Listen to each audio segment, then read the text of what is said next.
fighting the goblins, just taking them out left and right. Oh my gosh, it was so pleasing to the eye. So pleasing to the eye. Oh my gosh, SAO is doing their thing.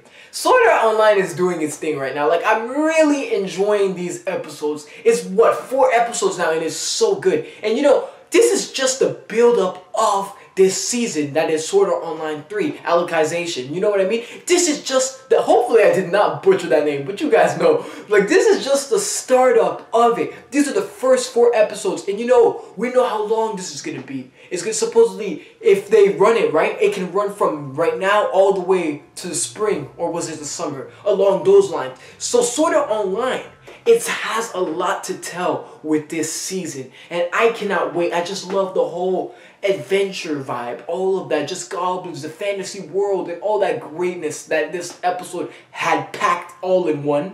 And you know the thing, right? With the whole calling situation, this episode, Yu-Gi-Oh ends up finishing his calling. With the help of Kirito, of course, now they are able to wield the sword, the legendary sword that they had because of the fight with the goblins. Now they were able to wield it. And because of that, they started cutting the tree down with this sword. And like they were causing a lot of damage to the tree, and they managed to chop the tree off like within this episode. And you know, when I see this, like, I mean, who knows how many days or months it has been while they were chopping the tree down, but it's been some time, and they managed to chop the tree down, both of them together. And you know, like, I didn't know, like, with the whole calling, like, I thought once you finish your calling, you didn't have to do anything in this world, but like, once you finish your calling, you have to pick another calling. Like, you get to choose your next calling. Not even you have to. You get to choose your next calling, which I guess is not too bad. And it kind of makes me feel bad for all those people who have the calling to chop down this demon tree. Because literally, they, like, what, hundreds of years this tree has been up? People have been cutting it, and they've been, what, their whole lifetime,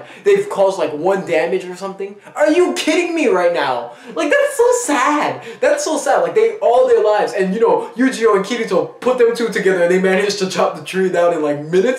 You know what I mean? So it's like, you feel so bad for them, how all these years they've risked their life just doing this calling. I would not want a calling like that. I feel so bad for Yu-Gi-Oh, the fact that his calling was to chop down this tree. And you know what I mean? Like, he had no freedom. He could not leave the village or go anywhere. You know what I mean? That's why he could have never been able to save Alice. You see, the thing is, now what I'm getting from this episode is, like, if Yu-Gi-Oh had a better calling, he may have went out and saved Alice. Because his calling could be another reason why he never really had the chance to go, because he was stuck here. Sometimes when people, like, deep down inside, when they don't want to do something, if something comes up that can prevent them from doing it, they use that as an excuse, if you kind of get what I'm saying. And I believe that's what Yu-Gi-Oh was going through. So just this episode, and you know, Yu-Gi-Oh picking to be a swordsman, and you know, Kirito, his skill with the sword. Kirito is also a swordsman, and we're going on this journey to the capital.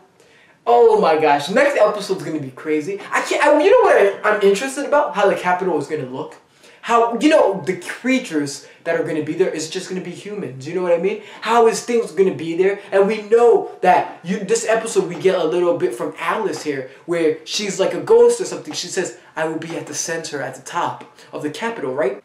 Did they say cathedral or did they say capital? I forget, right? But you know, it's like, I'll be at the center of the capital, the top building or whatnot. And that's, you know what's crazy about that? Isn't that where we saw the girl with the blue hair? So is that girl with the blue hair Alice? You know, I'm going to spit it out here right now. Maybe it is Alice. Because you see, that's what I thought when I first saw it. If you think about it. Because she's in a building in the capital. And she's at the top of the building. And that has to be Alice then. It makes sense, you know. So I'm going to just say that's Alice right here. We know that's Alice. It's just probably the hair color threw me off. Because her hair is blonde. So I'm like, blue. Or maybe it's just because it was dark. So her hair looks blue, I don't know. Maybe the lighting or something went into effect making her hair look blue. But yeah, this was a really good episode. Like I said, the animation, just the fighting and whatnot. And now the fact that Yu-Gi-Oh and Kirito, now we're going to save Alice. And you know, I really like the whole conversation with Selka and Kirito. Because you see, Selka, the whole thing with her, she kind of has trouble, you know, being herself. And it kind of reminds me of Simon and Kamina to an extent. Because it's like, here's how I look at it. Selka, be yourself. You know, you're doing great things. Like, she was trying to compare herself to her sister in an extent. Like, she's like, or like, not even comparing herself, but more like, she felt her sister was better than her because her sister did all these great things and whatnot. But Selka, you're unique as well. You know what I mean? Like, you're someone great. You don't need to compare yourself to your sister, or like her skill of magic is not your level. You're good at what you do. You have your own abilities and attributes that help you in this world, just like your sister has her own. You know what I'm trying to say? Like, everyone, be yourself. Be happy with yourself because you're great. You are great. You're different than someone else. You're different, of course. But that's what the beauty of humanity and being humans. We're all different and we all have our own skill sets. And I really love how Kirito just goes to telling Selka this, like, Selka, you know, just keep being yourself. And you know, Selka, she's motivated. She's like, I'm gonna focus on my magic. I really love that scene. Really great scene and like touching moment in this episode. Because we knew Selka, it was like, why would she do that? Why would you jeopardize things? And you know, when I thought Yu-Gi-Oh almost died this episode. I'm not even gonna lie, guys. If Yu-Gi-Oh had died, I would have blamed everything on Selka. That was scary. Just to see him get cut up in the stomach like that. I was like, they are not going to kill Yu-Gi-Oh. Please tell me they're not gonna kill him in like 4 episodes. Like, that was a crazy moment, guys. Straight up, like, I was so scared. I'm like, is SAO going savage mode on us? Ruthless? No chill? Like, what's going on there? Are they gonna kill this dude Yu-Gi-Oh? But thank goodness we managed to save him, you know what I mean? And you know, with Yu-Gi-Oh finally getting the courage to speak to Selka and telling her, like, you know what, I'm gonna go save your sister, I'm gonna bring her back. Another great episode of Sword Art Online. You don't want to force an anime onto someone. If they like it, they like it. If they don't like it, they don't like it. That's how it should be. You shouldn't force it upon someone to like something. So when I'm watching these episodes, I'm thinking to myself, these are so enjoyable. Only if people would open up and at least watch this season. Or give Sword Art Online a chance. Because I feel like you could watch this, maybe not. I was going to say, you could watch this from just this season. But then again, I don't really want to say that because, you know, you have to watch season 1 and understand. Because if you watch this season, you're going to be like, damn, he's good with the sword. How is Kirito this good with the sword? But if you watch season 1, then it comes to a better understanding.